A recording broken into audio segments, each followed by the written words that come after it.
قل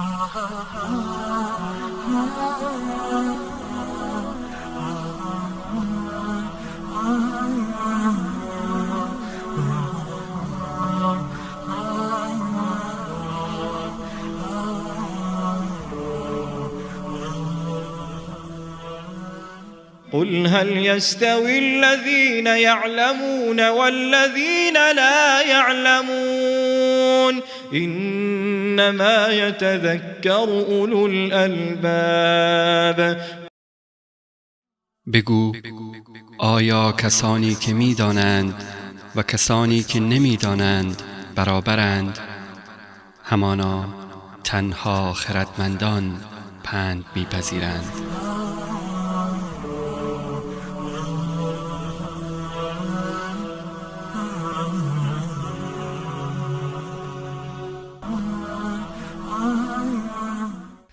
دوستان عزیز، الحمدلله، اول خو باید الله جل جلاله را شکرش ادا بکنیم که در بین جوانای ما و در بین خانواده های افغانستان این بیداری را پیدا کرده که امروز خودشان به اختیار خود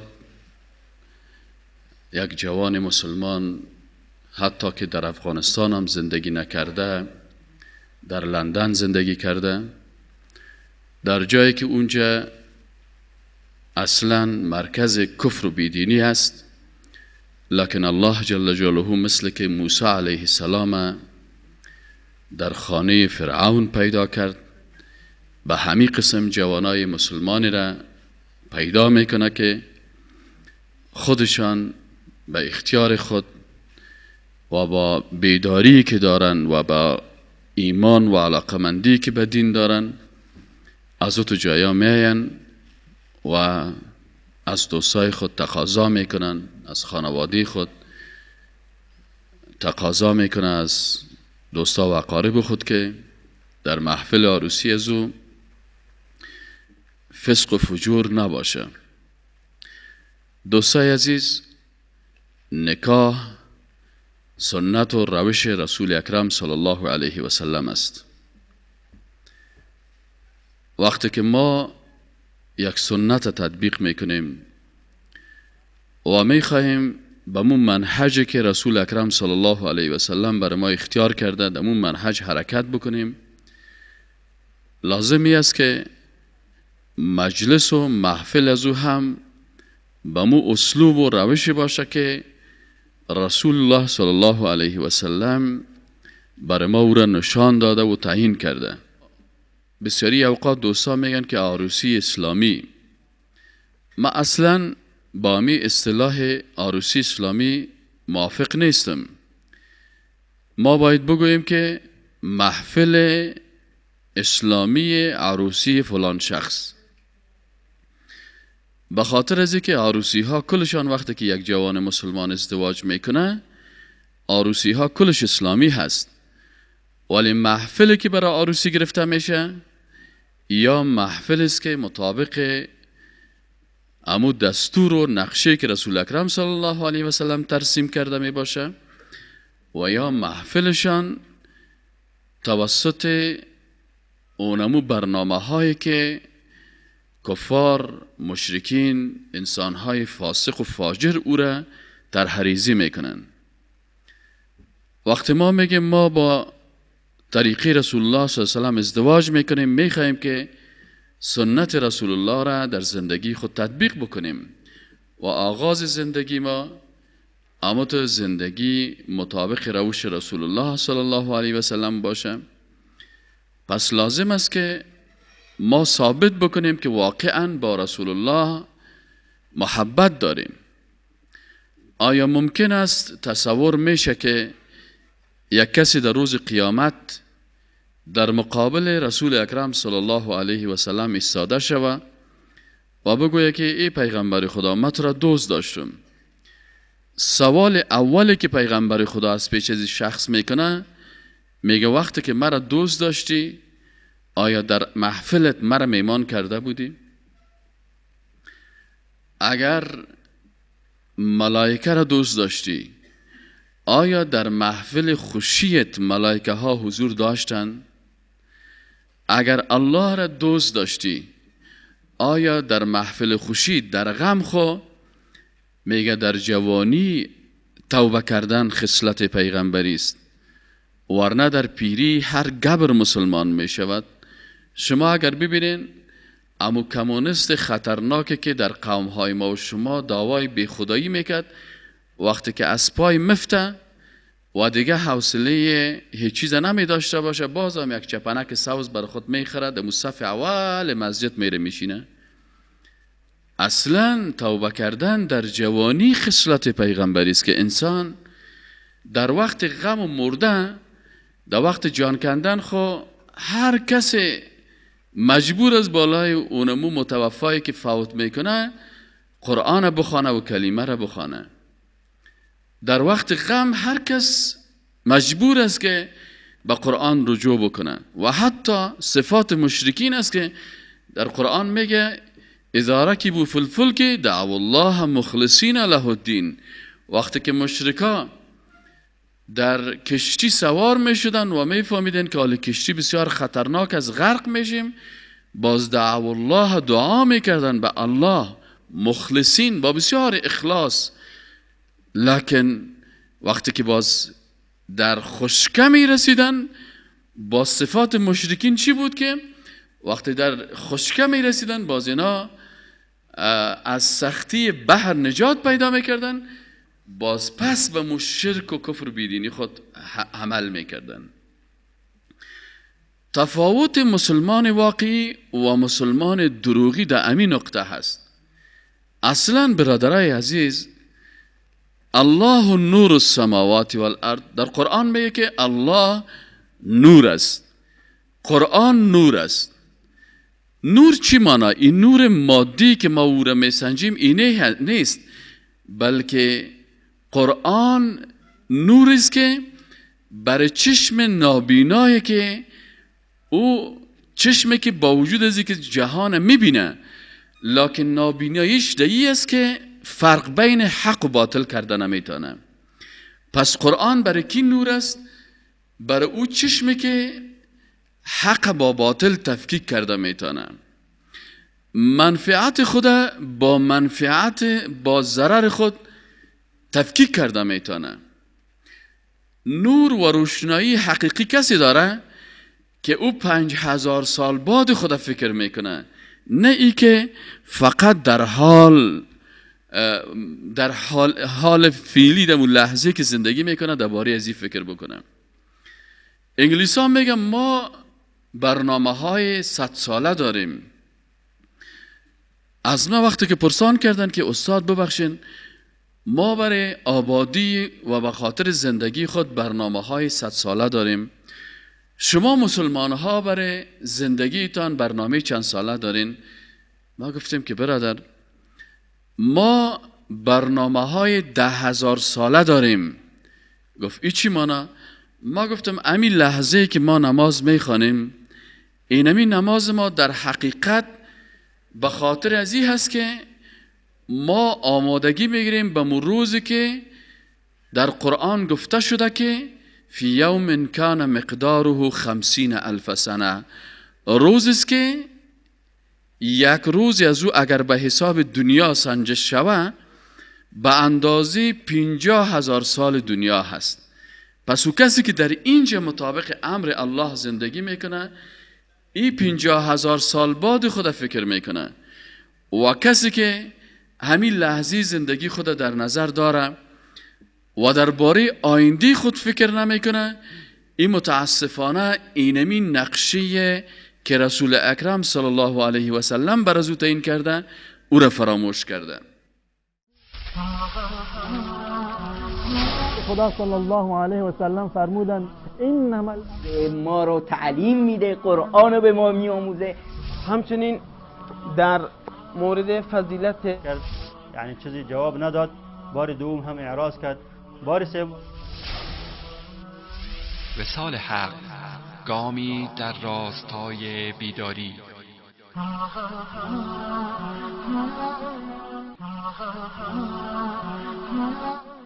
آیا برای مؤمنان آن زمان نرسیده که دلهایشان برای یاد الله و آنچه از حق نازل شده نرم شود و مانند کسانی نباشند که پیشتر به آنان کتاب داده شد و زمان بر آنان طولانی گذشت و دلهایشان سخت گشت و بسیاری از آنان فاسق و بدکار بودند.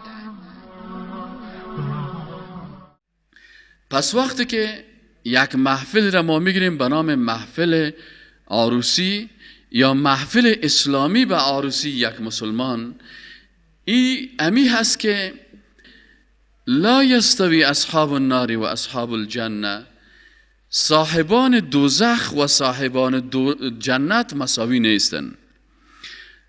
چرا مساوی نیستند؟ اصحاب الجنت هم الفائزون، انسانهای جنتی اونا پیروز هستند. این انسانهای جنتی که پیروز هستند کدام انسانها هستند؟ یمو انسانی هست که در خوشی خود قرآن فراموش نکرده، در خوشی خود رسول الله صلی الله علیه و سلم فراموش نکرده، در خوشی خود پشت فاسق و فاجر نرفته، در خوشی خود شیطان خوشحال نساخته. و برعکس در اوت مجلسی که آغازش با تلاوت قرآن میشه، در اوت مجلسی که یک کسی از قال الله و قال الرسول صحبت میکنه، شما این را مقایسه بکنین که با اوت مجلسی که در اینجا شیطان خوشحال میشه، در اینجا رقص است و ساز است و الفاظ استعمال میشه که در اونجا الله و رسولش خفه میشه. در اوت مجلس که اینجا قرآن تلاوت میشه، در حقیقت در اوت مجلس نبی اکرم صلی الله علیه و سلم میگه که وقتی یک مجلس میباشه و در اونجا سخنان از دین گفته میشه، در اونجا ببینین که میگه حفتهم الملائکه، رسول اکرم صلی الله علیه و سلم میگه که این مجلس ملائکه ها میپوشانن، یعنی ملائکه های الله در اطراف از این مجلس حاضر هستند. و هر قدر که انسان به این مجلس زیادتر سهم میگیره، در چوکی های پیشتر میشینه، به مو اندازه محبت از او با اوت مجلس معلوم میشه. و هر قدر در کنج آخر و گوشه میره میشینه و خدا دور میگیره، به مو اندازه عدم محبت ازی با رسول الله و با سنت و سیرت رسول الله معلوم میشه. ما زیادتر کوشش بکنیم که اینمی قسم مجالسی که مطابق سنت رسول الله هست و در اونجا ملائکه ها حاضر میشن و اون ملائکه ها شاهدای الله در روز قیامت هستن، اونا میاین و در اینجا حضور میابن و اونا با دربار الله جل جلاله گزارش از این مجلس میته که پروردگارا این تو یک مجلس بود، مجلس خوشی بود، سنت رسول الله در تطبیق امی عروسی یک سنت ادا شد و این ملائکه ها شهادت میتن که در عین مجلس معصیت صورت نگرفت. مجلسی که سنت رسول الله بود با الفاظی از قرآن، با گفتار از سنت رسول الله، با مسابقه از سیرت رسول الله، او جوایزی که اینجا گرفته شده در مقابل 10,000 افغانی، این 10,000 افغانی در مجالس دیگه 10,000 نه بلکه 50,000 الی 1,00,000 به جیب یک انسان فاسق میره که باز او را شراب می نوشه، باز او را وسیله بر زنا می سازه. الله جل جلاله برای مسلمانان میگه که شما به نیکی و تقوا تعاون بکنین، ولا تعاونوا علی الاثم والعدوان، با اثم، با گناه و تجاوز به احکام الله کمک نکنین. وقتی که یک داماد 50,000 برای یک فاسق میته که بازو شراب بخوره و زنا بکنه، در حقیقت این 50,000 افغانی خوده در تعاون با عدوان، با گناه و تشویق کرده فاسق و فاجره که اونا بیشتر تشویق شوند و در مجلس از اینا حاضر شوند. پس فرق از بین انسان مسلمانی که نور قرآن چشم از روشن ساخته، فرق از بین از او جوانی که میخواه که در مجلسش در خوشیش قرآن خوانده شود. فرق از بین از او جوانی که او میخواه که در زندگیش یک خوشی هست، امی خوشی خود ثابت بسازه که ما رسول الله صلی الله علیه و سلم خوشحال ساختیم و میخواه که بعد در روز قیامت در مقابل رسول اکرم صلی الله علیه و سلم ایستاده شود و برش بگه یا رسول الله ما تو را دوست داشتم، وقتی که ما تو را دوست داشتم خواستم دوستای تو را در مجلس خود دعوت بکنم، خواستم کتابی که به نام تو هست او را در این مجلس خود حاضر بکنم و خواستم که کتاب تو را برای مردم تحفه و هدیه بدم، او کتابی که مردم شخصیت تو را بشناسن، سیرت تو را بشناسن و به این شکل زندگی خودم مطابق سنت و سیرت تو اینا آراسته بسازن. الله جل جلاله امی قسم که امی جوان ما را توفیق داد که خودش، پدرش و اعضای خانوادهشان مجلس خود در اوت جایی که همیشه اینجا مجالس فسق و فجور است، امی مجلس خود با امی زیباییش مطابق روش رسول اکرم صلی الله علیه و سلم بسازه و الله را خوشحال بسازه، پیغمبر خوشحال بسازه، ملائکه ها را شاهدای حق بالای خود بگردانه و زندگی خود، آغاز زندگی خود، بسیاری کسا هست آغاز زندگی خود با فسق و فجور آغاز میکنن.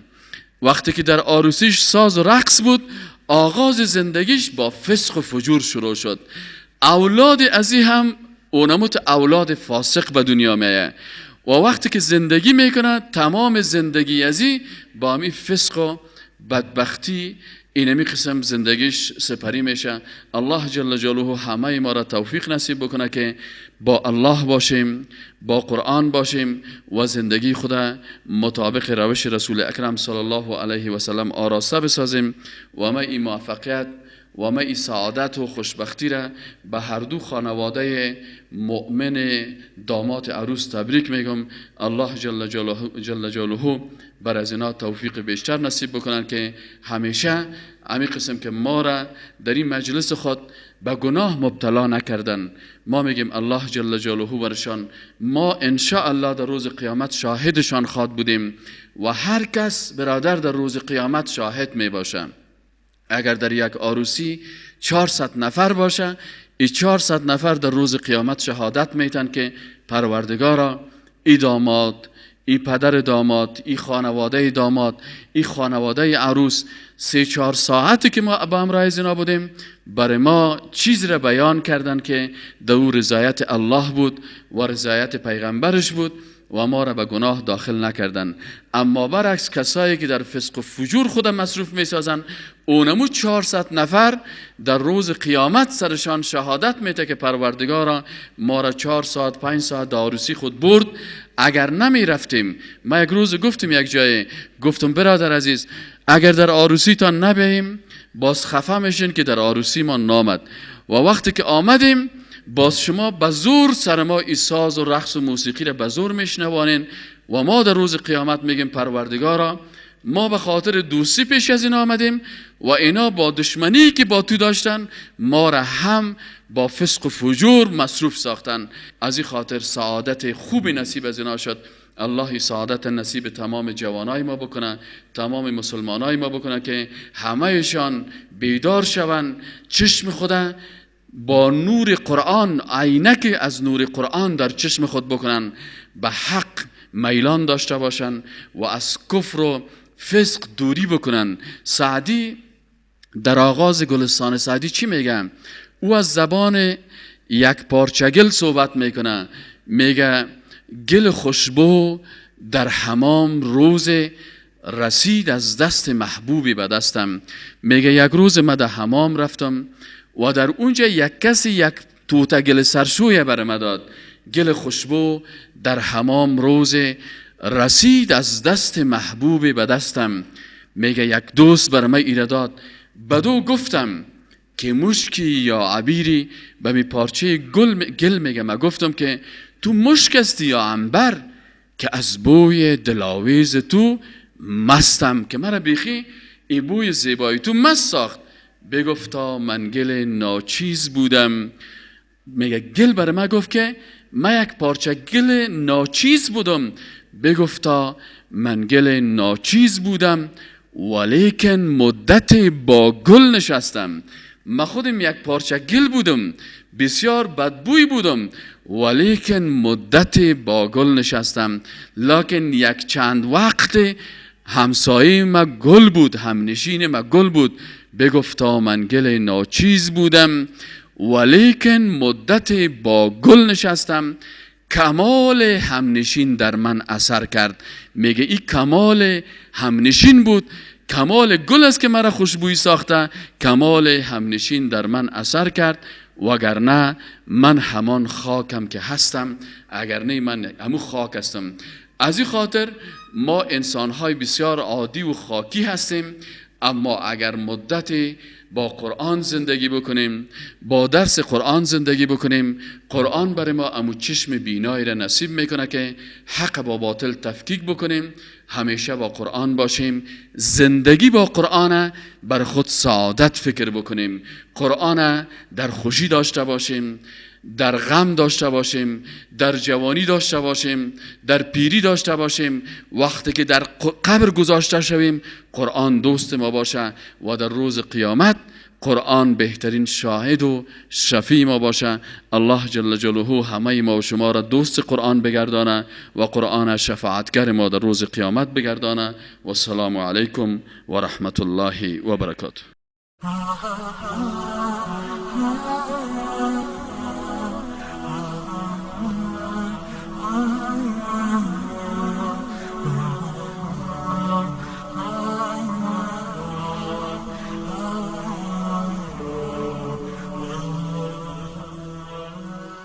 قل هل يستوي الذين يعلمون والذين لا يعلمون إنما يتذكر أولو الألباب. بگو آیا کسانی که می‌دانند و کسانی که نمی‌دانند برابرند؟ همانا تنها خردمندان پند می‌پذیرند.